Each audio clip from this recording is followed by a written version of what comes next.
में रैंक 1 लाख के करीब है। अगर आपका जेईई एडवांस में टॉप 100 रैंक का सपना है और मुश्किल से कुल मिला के 15 दिन भी नहीं बचे, तो बचा है एक रास्ता। आप ध्यान से सुने मेरी बातें। अगर आपके पास 1 लाख के आसपास करीब आपका रैंक है, फिर भी आप बहुत मेहनती हैं, बहुत हार्ड वर्किंग करते हैं, बहुत ही सारे टेस्ट वगैरह भी ऑनेस्टी के साथ देते हैं, और फिर भी आप मायूस है कि मेरा 1 लाख रैंक आ गया है और मैं एडवांस में टॉप रैंक में 100 में रैंक बना पाऊँगा कि नहीं बना पाऊँगा। कोई बात नहीं, मैं एक टॉप 100 में लाने का एक सीक्रेट फॉर्मूला बताऊँगा। बस आप मेरे साथ चलते रहिए और ध्यानपूर्वक सुनते रहिए और स्किप मत करिए। Attention please. अगर आप 10 सवालों में से 7 सवाल सही बना कर आते हैं तो 65 से 75% तक नंबर लाने में आप कामयाब हो जाते हैं। तो आप यकीन मानिए आपका रैंक 200 से 500 के करीब आ जाएगा। इससे ऊपर भी नंबर लाते हैं तब तो फिर आप चमत्कार कर दिया आपने, फिर आपने मिरेकल कर दिया। तो आप रैंक 100 तक लाने में कामयाब हो सकते हैं। चिंता मत करिए, लास्ट तक मैं आपको बताऊंगा वो टॉप 100 लाने वाले सीक्रेट फॉर्मूले। तो मैं हूँ विष्णु श्रीवास्तव, जेईई मैथमेटिक्स के चैनल पे आपका स्वागत करता हूँ। जिन बच्चों ने बहुत मेहनत किया था पर जेईई मेंस में उन्होंने अच्छा रैंक नहीं ला पाए, अच्छे नंबर नहीं ला पाए, निराश ना होएं।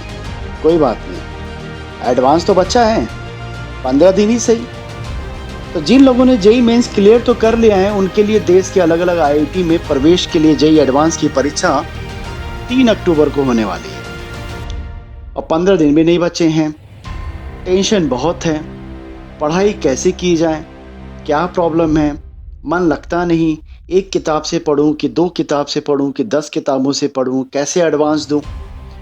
कहते भी हैं first impress is last impress, यानी क्या, अगर आपने पहले शॉट पे एडवांस क्लिक कर लिया तो फिर आप निकल गए और अच्छे रैंक के साथ निकल गए। अगर शुरुआत के 2-3 क्वेश्चन आपसे गड़बड़ाए तो फिर वो गड़बड़ाता चला ही जाता है।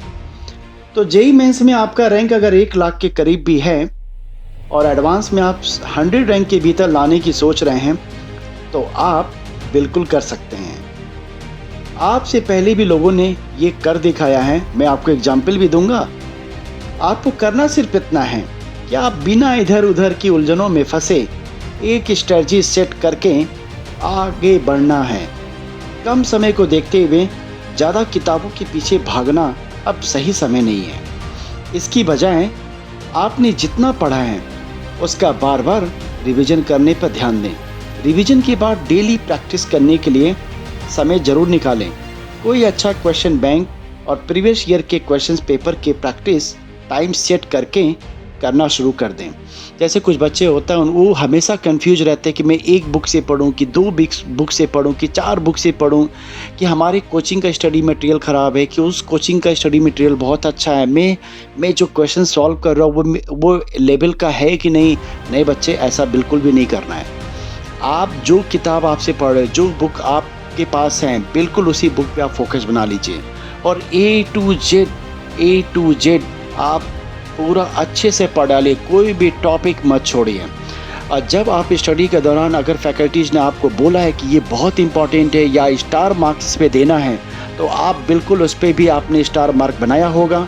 ऐसा आपने कुछ उस पर इंडिकेट किया होगा कि ये काफ़ी अच्छा है, ये आ सकता है, बार बार रिपीटेड होते हैं यहाँ से टॉपिक्स पे क्वेश्चंस, तो आप उसको मेंशन ज़रूर कर दें। तो बिल्कुल भी आप घबराने की बात ही नहीं है कि मैं इस कोचिंग में नहीं पढ़ा तो मेरा सिलेक्शन नहीं होगा। ये सारी बकवास बातें हैं। आपके पास आपने जिस फैकल्टी से पढ़ा है, हर फैकल्टी बहुत अच्छा होता है, बशर्ते आप सही मामले में सही तरीके से आप सिलेक्शन करें, उस बुक्स का सिलेक्शन करें, सही कॉन्सेप्ट क्लियर करें और फिर उसी को बार बार प्रैक्टिस करना बहुत ज़रूरी है।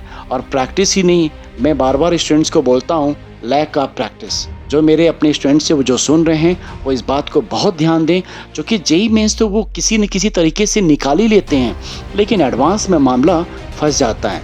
तो आपको गोल एडवांस का करना है। एडवांस के लिए कैसी प्रिपरेशन करें कैसे उसको एक स्ट्रेटजी कैसे बनाएं, कैसे उसका टाइम मैनेजमेंट करें, दिन में पढ़ें, रात में पढ़ें, मेरे नंबर नहीं आ रहे हैं, 3-4 टेस्ट में नंबर ख़राब हो गया, डिप्रेशन में चले जा रहे हैं, ऐसा बिल्कुल भी नहीं करना है।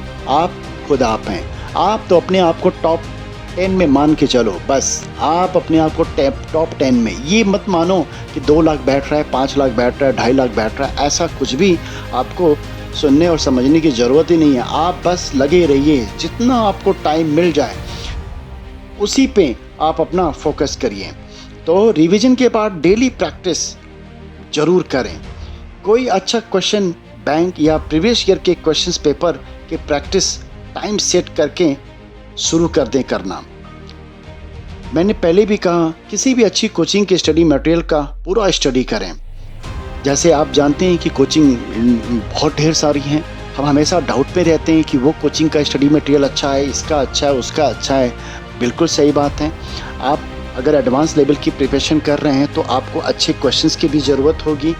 तो आपकी जो फैकल्टीज़ हैं, आपको जो फैकल्टीज़ आपने बताया होगा उसकी बात आप ज़रूर सुनें। वो कुछ ऐसा एडवांस लेवल पे बताया होगा, आप उसको ज़रूर उसको करें।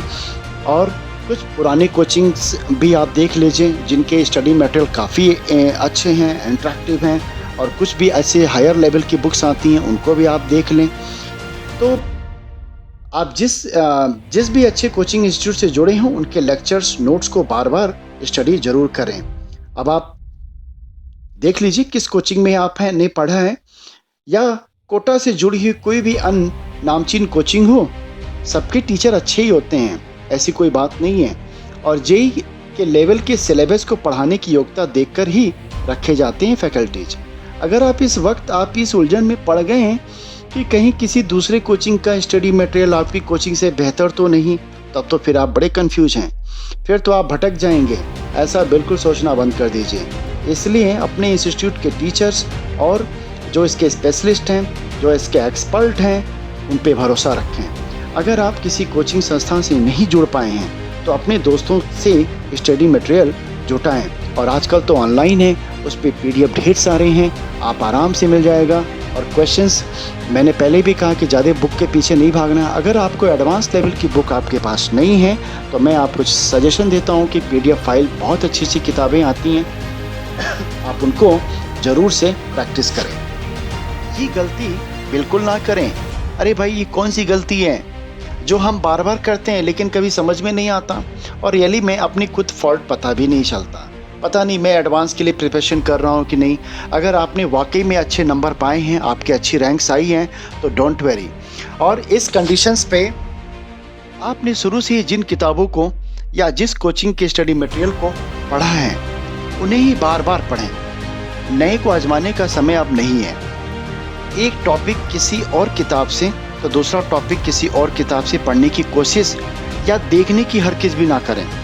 किसी भी किताब का एक टॉपिक दूसरे टॉपिक से लिंक होता है। किसी भी किताब का जो लेखक पूरी किताब इस तरह से लिखता है कि किसी टॉपिक से कोई बात रह गई हो तो उसे कनेक्टेड टॉपिक में वो बात पूरी कर लेता है।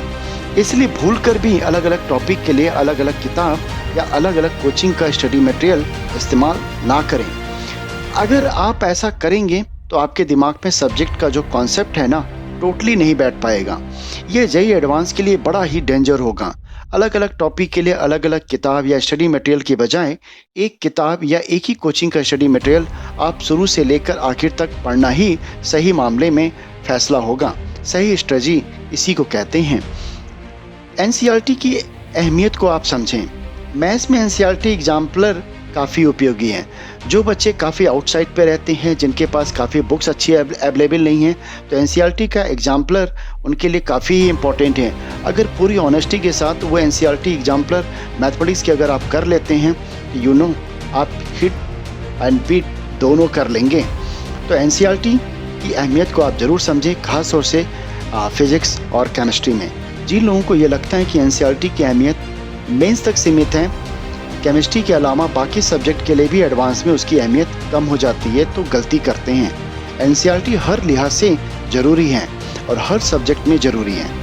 ये इसलिए भी ज़रूरी है, कम समय में इसे रिवाइज करना आसान है। आप करके देखें। एक बार एनसीईआरटी अगर आपने काफ़ी टाइम मेंस के बाद नहीं उठाया तो एक बार आप ज़रूर से उस बुक को उठा के देखें। मैथमेटिक्स का कोई भी चैप्टर्स आप उठा के देखें, काफ़ी शॉर्ट में दिया हुआ है और उसकी एक-एक लाइन में कॉम्प्रिहेंसिव बुक के 10-10 लाइन के बराबर उसमें वर्ड लिखे रहते हैं, बस समझने का अंतर होता है। तो ये सारे सिलेबस को कवर कर लेता है और सबसे बड़ी बात साइकोलॉजिकल इफ़ेक्ट होता है कि अरे ये मैंने चैप्टर्स कंप्लीट कर लिया है। तो खासकर मैथ्स में एनसीईआरटी एग्जाम पर काफ़ी उपयोगी होता है।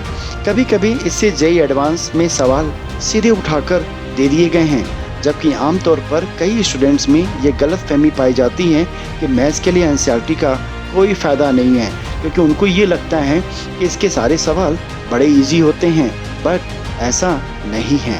तो आप अगर अभी तक आपने एनसीईआरटी एग्जाम्पलर आपने नहीं देखा है, नहीं पढ़ा है, तो मैं आपको सजेस्ट करूँगा कि एक बार आप उसको ज़रूर देखें और ज़रूर सॉल्व करने की कोशिश करें। और मुझे लगता है कि एनसीईआरटी एग्जाम्पलर अगर आप 4 से 5 दिन में अच्छी स्ट्रेटजी के साथ अपनाएंगे तो आप कवर कर ही लेंगे। और काफ़ी एक जो साइकोलॉजिकल इफ़ेक्ट पड़ता है माइंड पर एडवांस के लिए, वही बेटर है और वही आपको टॉप 100 तक पहुंचा सकता है। कोचिंग के स्टडी मटेरियल के साथ आप एनसीईआरटी को दोहराते रहें तो समझिए कि आपने 50% का काम पूरा कर लिया। एनसीईआरटी पढ़ने के तरीके में फ़र्क हो सकता है।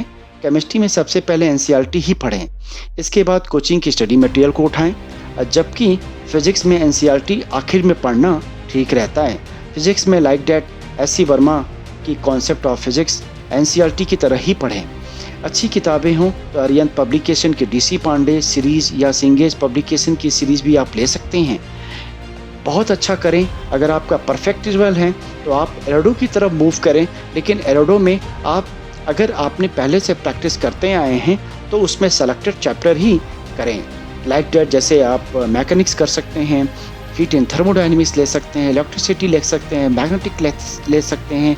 इन चैप्टर्स अगर आपने पहले से ये बुक्स को आपने स्टडी की है तो आप इस पे ज़रूर आजमाएं, क्योंकि यहाँ से ही आपका बैकग्राउंड और एक कॉन्सेप्ट लेवल काफ़ी निखर के आएगा। लेकिन मैंने पहले भी कहा, अगर आपका प्रैक्टिस है तो ही एरोडो उठाएं, अदरवाइज आप इग्नोर करते हैं। लेकिन ये आप तभी पढ़ें जब अपने मेंस में आपने पढ़ा हो। ये किताबें 5 वॉल्यूम में हैं, इसलिए कम समय में दोहराना आसान नहीं है, जबकि एस.सी. वर्मा की किताबें तो सिर्फ 2 भाग की हैं। ये किताब गागर में शागर है, इसे आप कम समय में भी दोहरा सकते हैं। सबसे बेस्ट टाइम है इस समय का, चूँकि हमारे पास ज़्यादा समय नहीं है। मैं ये जो वीडियो बना रहा हूँ तो हमारे पास इसमें ज़्यादा समय नहीं है, सिर्फ 15 डेज़ के आसपास बचे हुए हैं। तो मैं आपको सजेस्ट यही करूँगा कि एस.सी. वर्मा के शॉर्ट नोट्स की तरह, फैकल्टीज़ के शॉर्ट नोट्स की तरह, जो भी आपके पास बुक हैं, जो भी आपके पास अवेलेबल्स बुक हैं, जिस पे आपका सब्जेक्ट पे, चैप्टर्स पे काफ़ी तगड़ा पकड़ है, उनको आप बार बार रिवाइज करें। प्रीवियस ईयर के क्वेश्चन पेपर की प्रैक्टिस ज़रूर करें। एक बार आपने अपनी कोचिंग का स्टडी मटेरियल और एनसीईआरटी पढ़ लिया, तो रिवीजन कर लिया, तो बाकी के क्वेश्चंस बैंक प्रीवियस ईयर के क्वेश्चंस पेपर्स से ही प्रैक्टिस करनी है। इसके बजाय कि पिछले 40 साल के क्वेश्चन पेपर मिलते हैं मार्केट में, आप चाहें तो उन्हें भी प्रैक्टिस कर सकते हैं। अरिहंत या दिशा पब्लिकेशन में से किसी की भी आप सॉल्व क्वेश्चन पेपर मंगवा सकते हैं। इसके अलावा भी आप जहां से हो सके ज़्यादा से ज़्यादा प्रॉब्लम्स की प्रैक्टिस करें। परीक्षा के माहौल में टाइमर के साथ प्रैक्टिस करें। मैं स्टूडेंट्स को बार बार बोलता हूं, अगर जेईई मेंस वगैरह के क्वेश्चंस रहते हैं 2 मिनट देता हूं, एडवांस के क्वेश्चन है तो 4 से 5 मिनट में क्वेश्चंस के लिए देता हूं। लेकिन अभी एग्जाम के टाइम में जितना शॉर्ट टाइम अगर आप जितना यूज़ हो सके, और सबसे बड़ी बात अप्रोचमेंट बहुत इंपॉर्टेंट है। एडवांस को फाइंड आउट करने के लिए, अच्छे रैंक लाने के लिए अप्रोचमेंट काफ़ी तगड़ा होना चाहिए आपका। ये तभी बनेगा जब आप अभी इस टाइम में 1 घंटे में 100 क्वेश्चंस के आसपास आराम से आप सॉल्व कर रहे हो जेईई मेंस लेवल के। और वही अगर हम एडवांस की बात करें तो एडवांस में भी काफ़ी अच्छा अगर आप परफॉर्म कर रहे हैं तो वो भी अप्रोचमेंट के तरीके से ही करें। कुछ क्वेश्चन तो सिर्फ ऑब्जेक्टिव को देख के ही बन जाते हैं, तो आप जितने क्वेश्चंस हो सकें पहले आप ऑब्जेक्टिव पे ही एक बार नज़र घुमाएं और अप्रोचमेंट के तरीके से सॉल्व करने की कोशिश करें। मैं बार बार कहता हूं कि ट्रिपल टी का यूज करें। What is the triple T? Trick, track, trial. Trick, track, trial. अगर ट्रिक अगर आपके पास है तो इजी है, ट्रायल भी आप कर सकते हैं, और बाकी ट्रैक तो आप जानते ही हैं सॉल्व करने का। तो यदि आप कुछ ETS यानी AITS आप समझ गए होंगे, मैं यहाँ किसी कोचिंग का एक प्रचार वगैरह नहीं कर रहा हूँ, ऐड नहीं कर रहा हूँ, बस मुझे आपके एडवांस की चिंता है, इसलिए मैं कुछ बुक्स और कुछ कोचिंग के बेसिस मैं आपको यहाँ पे रिफ़र करता हूँ। आप चाहें तो उसको फाइंड आउट कर सकते हैं। तो FIITJEE क्या एक AITS जैसी कुछ अच्छी टेस्ट सीरीज़ ज्वाइन कर लें, या FIITJEE grand master package GMP को भी आप सॉल्व कर सकते हैं, या बंसल का भी आप फाइंड आउट करें। कैसे लाएं मनचाहा रैंक, कैसे बनाएं स्ट्रेटजी। अब हम अपने मूल पॉइंट पे आते हैं, जिस पॉइंट पे मैंने ये आज का एपिसोड रखा है कि कैसे शॉर्ट टाइम में टॉप 100 रैंक लाने की कोशिश करें, कैसे बनाएं स्ट्रेटजी, क्या प्लानिंग करें, क्या टाइम मैनेजमेंट करें। आइए बात करते हैं। तो जैसे मैंने पहले भी बीच में आपको वो सारे टिप्स बताते चले गए हैं, और पिछली वीडियो में भी मैंने काफ़ी कुछ समझा के रखा है। अगर आप उसको वीडियो को नहीं देखा है, आप जा कर के देखें, और हमेशा इस बेल आइकन सब्सक्राइब चीज़ों को आप कर लें हमारे वीडियो चैनल को, ताकि कोई भी वीडियो मैं अगर इस पर अपलोड करता हूँ तो आप तक वो ज़रूर से टाइम रहते पहुँच जाए। पिछले कुछ सालों के JEE एडवांस में मिले नंबरों के आधार पर रैंकिंग को देखकर एक अंदाज़ा लगाया जा सकता है कि इस आधार पर अगर आप सिर्फ 50% सवाल भी सही कर पाते, ध्यान से सुनिएगा मेरी बात, इस आधार पर अगर आप सिर्फ 50% सवाल भी सही से कर पाते हैं तो आप 4000 रैंक तक ला सकते हैं। आप सुनिएगा, सिर्फ आपको 50% क्वेश्चन सही बनाने हैं। 50%, क्या आप ये भी नहीं कर सकते? 50% सवाल सही कर पाते हैं तो 4000 रैंक तक ला सकते हैं। अगर आप अगेन 55 से 65% तक नंबर्स लाने में कामयाब रहते हैं, देख भाई बहुत इंपॉर्टेंट है, बार बार लड़ाई नहीं लड़नी है, एक ही बार जितना है लगा दे दम। यानी अगर आप 55 से 65% तक नंबर आप लाने में कामयाब रहते हैं, यानी 10 से 6 सवाल भी सही बना कर आते हैं, तो आप 500 से 1000 रैंक तक ला सकते हैं। ये सारे के सारे एग्ज़ाम टाइम में होने चाहिए। अब जैसे भी चाहे ट्रिपल T यूज करिए, चाहे फुल्ली कॉन्सेप्ट यूज करिए, चाहे डेप्थ नॉलेज लेके बैठिए, चाहे अपना एक लक लेके बैठिए, ये आपके ऊपर डिपेंड्स करता है। मैंने क्या कहा, यानी 10 में से 6 सवाल भी अगर आपने सही से बना लिए तो आप 500 से 1000 तक रैंक ला सकते हैं। अभी रुकिए, बढ़ाइए मत। इसी तरह अगर आप 10 सवालों में से 7 सवाल सही बना कर आते हैं तो 65 से 75% तक नंबर लाने में कामयाब हो जाएंगे, तो आपका रैंक 200 से 500 के करीब आएगा। इससे ऊपर नंबर लाते हैं तो आप रैंक 100 तक लाने में कामयाब हो सकते हैं। मिसाल के तौर पर आप कहेंगे कि सर ये कैसे मैं मान लूँ कि इतनी जल्दी हो जाएगा 15 दिन में। तो मैं जानता हूँ आप ये सवाल करेंगे, बहुत से बच्चे कमेंट्स में भी लिखेंगे। इसी से मैंने बहुत ढूंढ के एक बच्चे का मैंने यहाँ पे लिया, तभी मुझे लगा कि अरे 15 दिन बचा है, क्यों ना बच्चों के एक मोटिवेट कर दिया जाए और उनको याद दिला दिया जाए। कुछ बच्चे अगर मेंटली तौर पे परेशान हैं कि अरे मेरा एडवांस में पता नहीं सिलेक्शन होगा नहीं होगा, क्या है क्या नहीं, तो ये एग्जाम्पल उनके लिए बेटर होगा। हम आपको याद दिला दें कि साल 2018 में JEE एडवांस में 38 रैंक लाने वाला साहिल सूद JEE मेंस में 70,000वां रैंक था। यानी साहिल सूद का JEE मेंस में 70,000 रैंक था उसका। तो आप जरा सोच के देखो, अगर आपका 7,000, 8,000, 25,000 है ना, 50,000, 65,000 भी रैंक है, तो आप अपने आप को टॉप 100 में मान के चलो। ये करिश्मा आप भी दोहरा सकते हैं। JEE मेंस में अगर रैंक कम भी हो तो एडवांस में आप अपनी ज़बरदस्त जीत का परचम लहरा सकते हैं, और IIT बॉम्बे या IIT दिल्ली, IIT कानपुर जैसे प्रतिष्ठित संस्थानों में एडमिशन का सपना आप पूरा कर सकते हैं। और आपका सपना तो पूरा ही होगा, लेकिन आपके फैकल्टीज, आपके टीचर्स, आपके गुरुज, और सबसे बड़ा जो आप तोहफा अपने पेरेंट्स के लिए देंगे, जो आप अपने रिलेटिव्स के लिए देंगे, वो भी अपने आप में एक सपना होगा, एक ड्रीम्स होगा। तोड़ दो रिकॉर्ड, जो कभी कोई आप तक पहुंच ही ना पाए। ये एक समय है, छू लो उन बुलंदियों को जो कोई सिर्फ और सिर्फ सोचता है, कर नहीं पाता। ये जो 15 डेज का समय है, इसमें लगा दो आग, अपने आप को लगा दो जोश में, आप खुद करके दिखा दो। इसी बात के साथ मैं आपको बहुत बहुत बधाई देता हूँ कि आप जो भी मेहनत कर रहे हो एडवांस में कामयाब होगे और बहुत अच्छे रैंक के साथ, जो दिमाग में बार बार रैंक स्ट्राइक कर रहा है बस उसी रैंक को पकड़ लो।